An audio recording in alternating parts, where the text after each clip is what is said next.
Hey guys, I've come down to the Murphy Aircraft booth partly because I wanted to see the Turbine Moose and also because a lot of you guys have been asking to see it. So I'm going to grab Ken, the owner, and he's going to answer all your questions about performance, how much it costs to build, and even how it compares to the world famous Draco. All right, we're here at Oshkosh with the Turbine Murphy Moose. My name's Kenny Minus. I'm with Turbine Motor Conversions. That's my company.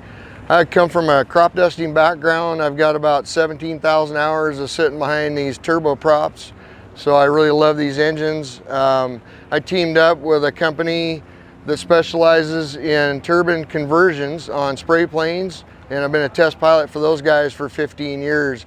So that's my background. So I have a passion for the turbine engine and for this aircraft. So we decided to put the PT6 on the Murphy Moose because it's really the largest aircraft in the experimental market and is a perfect fit for this engine.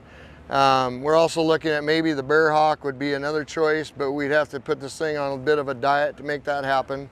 This is my second Murphy product that I've owned. I had a Rebel to begin with, and it was a fantastic flying airplane. I had a Helo Courier on amphib floats for a while, but decided to sell that and to get into this aircraft because of the way this wing flies. It's like a beaver. It has the same airfoil as a beaver, so it will climb in a very flat attitude where the Helio would not. And you need to be able to climb flat to get off the water really well, and that's what makes this aircraft such an amazing float plane. And then of course you add this engine to the package and it's just absolutely phenomenal. This PT6-20 puts out 550 shaft horsepower. It's producing 2,500 pounds of thrust at the propeller, which gives it almost a 1-to-1 thrust to weight ratio. It's absolutely phenomenal on takeoff. It sets you back in the seat like you just were in a dragster at a drag race, you know. So the prop we're currently using, this is a 93-inch Avia propeller. We also have this in a 99-inch. We can put an MT propeller on here in both the 3-blade and the 4-blade. So we have a lot of different propeller options to meet your mission. We decided to go with K&N filters up front to keep the dirt and the grass out, because when you go into full reverse, this thing will throw a lot of dirt out in front of you, especially on remote airstrips. Particle separator doesn't work very well for that. So we developed K&N filters you can buy right off the shelf. They work really, really well.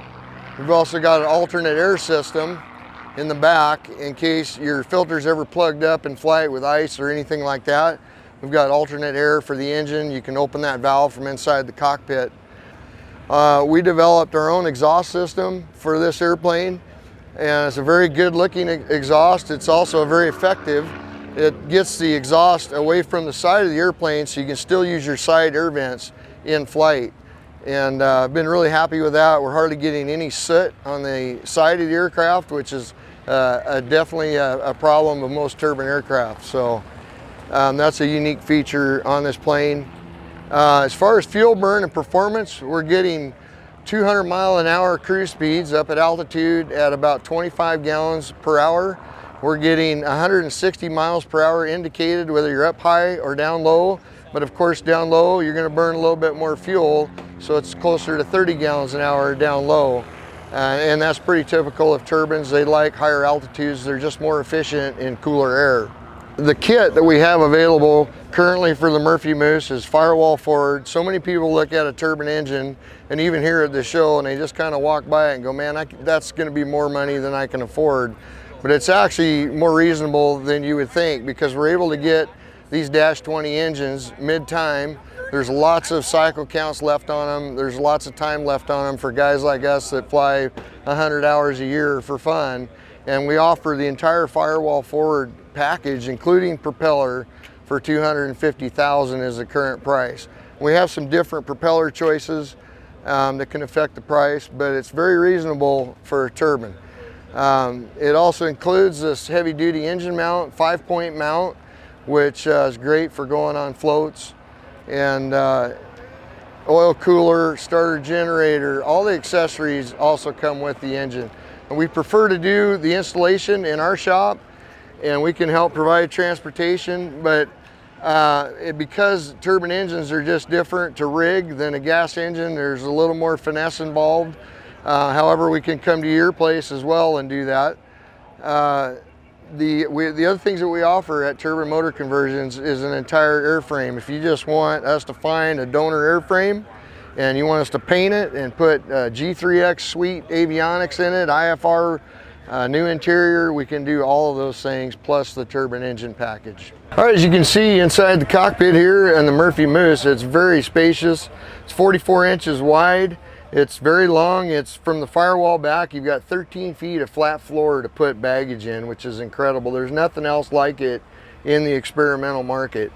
You can also put 3 rows of seats. It'll seat 6 people.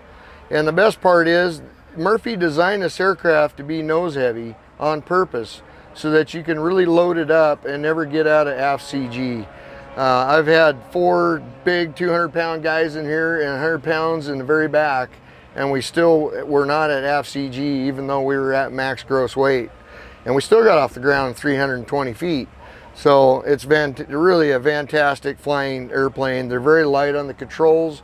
You can't, if you put VGs on it, you can't stall it. It just won't stall all the way, and you still have good roll control. One of the other unique features on the turbine package is that we have a throttle quadrant that is of course different than your regular gas engine propeller driven airplanes. The throttle has a gate on it, and you lift that up past the gate and pull back to get into beta. The condition lever is how you put fuel to the engine during the start, and that also has a gate to protect it so you can't accidentally cut the fuel off to the engine while you're in flight. And then your propeller lever just works like a normal prop lever for the most part. One of the other cool features about a Murphy Moose is that when you put your flaps in, they've got a mixing mechanism right up here in the ceiling that allows the ailerons to droop with the flaps.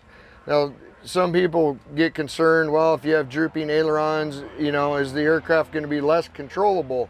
That's definitely not the case with the Moose. It is very controllable with full flaps, as long as you know how to use your feet, because you're going to need to drive it with your feet and the ailerons combined. But it's very, very controllable, even in a stick all the way back to the stop, trying to make it stall. It still has great roll control. All right, stand here in front of the gear. The Murphy Moose has a different variety of selections of gear that you can do between tricycle gear or conventional gear.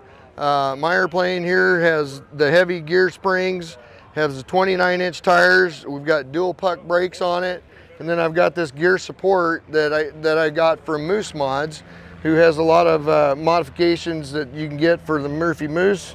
And this just gives the gear a little more support, so if you hit a big hole and you're braking very hard, you won't rip the gear out of the gearbox, which with this type of design, which is very similar to the Cessna 180s, 185s, 170s, you know, they've all had kind of that problem. So he came up with a great fix for it. It's just a fantastic handling airplane as far as the tail dragger goes, and I can't emphasize that enough to people. This wide gear and the length of the fuselage makes this thing a big old pussycat as far as the tail dragger goes. It's never tried to swap ends on me. And when I owned the Murphy Rebel, and my son came up to me and he said, "Dad, I want to be an ag pilot like you."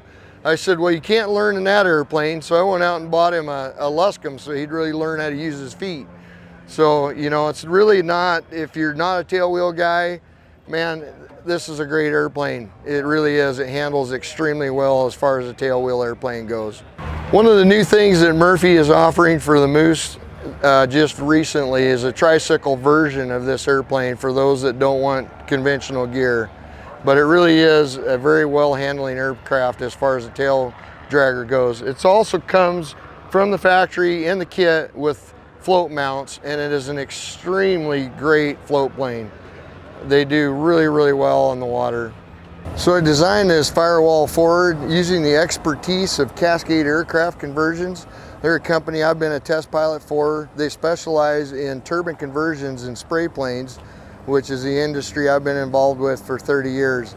And some of the more unique features that we incorporated into this installation was we put all the electrical on one side of the firewall so that if you ever had any kind of a problem and you've got to troubleshoot that, It's all in one spot, and that is something that many people don't think about. When you're on floats, that's kind of nice to have all that on one side if you're trying to work on this thing on the water.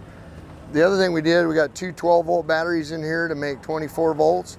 These batteries come out of Start carts. I've used them in my spray plane for years, and they are incredibly powerful and reliable, and the best part is they're only $250 each.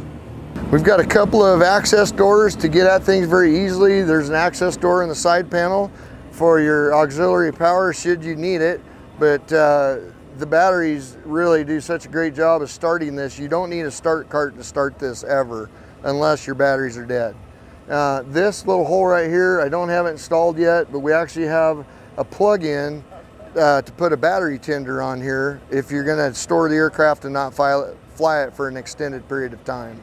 There's also an access door up on top to get at your engine oil dipstick, which is located right here. And if you got to add oil, which is rare on these, and in fact, you don't even need to change the oil on one of these engines until overhaul. So I get asked a lot, what does it take to maintain a turbine engine, and what does it cost, and is it expensive? The answer to that is we get mid-time engines, and they have about 3,000 hours on them. These engines are typically taken to 8,000 hours before overhaul. Overhauls are expensive, but the time between overhauls is not very expensive on a turbine engine. This engine you will get with a 0 time since hot section inspection. Your next hot section inspection isn't for 1,800 hours. And typically you don't find a lot wrong in the hot section inspections. In my engines that I've owned through the years, I don't think I've ever spent more than $10,000 or $15,000 on a hot section. But anyway, the other maintenance items during that 1,800 hour period is we clean our fuel nozzles. You'll get a fresh set, exchange set of fuel nozzles. And you do those about every 300 hours. They're not that hard to change out, but that fuel spray pattern is really important on a turbine. We need to keep that clean. It needs to look good because we don't want any hot spots in the engine. The other item is the starter generator. The starter generator needs to be lubed every 100 hours. And the oil, I recommend you change the oil every 500 hours, but Pratt & Whitney says you actually could just never change it, believe it or not. They'll use a little bit of oil. It's very common to have to maybe add 1 quart every 30 to 50 hours of flight time. All right, so one of the questions you guys I get often is, how does this thing compare to Mike Patey's Draco? And I would call it the poor man's Draco, okay? It's of course not quite as robust, and I didn't spend near as much money as he probably did putting that together. But that being said, Mike had a Dash 27 on there, I believe, about 680 shaft horsepower. We're 550 shaft horsepower, so we're only 130 or so horsepower less, and we're lighter. We're a lot lighter by probably 300 plus pounds or more. So the performance is fantastic. All I can tell you is what we've done so far. The flight testing we've done has been at my home airstrip. The density altitudes were 4,000 feet, and we were consistently getting off in 150 feet. I still don't know what it does at sea level, but I know it's going to be better than 150 feet. So anyway, you know, Draco was part of the inspiration of me doing this, and I didn't want to do just a one-off. I wanted to do something that other guys like us can enjoy, right? So that's why we decided to sell this package and make it available to everyone. All right, if you'd like to have one of these and what we've nicknamed the Beast because the performance is just insane, please contact us at Turbine Motor Conversions and we can get you more information and take care of you.